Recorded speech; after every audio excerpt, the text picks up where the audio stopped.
माही शहर की मशहूर लड़की थी, हर तस्वीर में फिल्टर, हर पोस्ट में परफेक्ट, लेकिन उसके दिल में एक खालीपन था। सब खूबसूरत लगते हैं सिवाय मेरे। एक दिन वह एक पुरानी गली में घूमते हुए मैडम माहिरा के जादुई पार्लर के सामने रुकी। जैसे ही अंदर दाखिल हुई, सब कुछ बदल गया। रोशनी हवा में तैर रही थी, हर कोना महक रहा था और आईने जैसे सांस ले रहे हों। मैडम माहिरा सामने आईन, उनकी आंखों में वो सब कुछ था जिसे माही खुद से छुपा रही थी।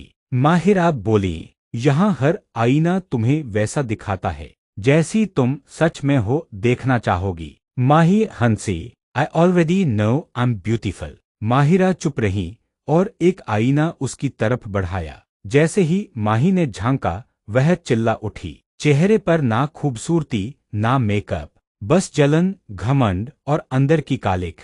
माहिरा धीरे से बोली, खूबसूरती को छुपाया जा सकता है, लेकिन बदसूरती को आईना नहीं छुपाता।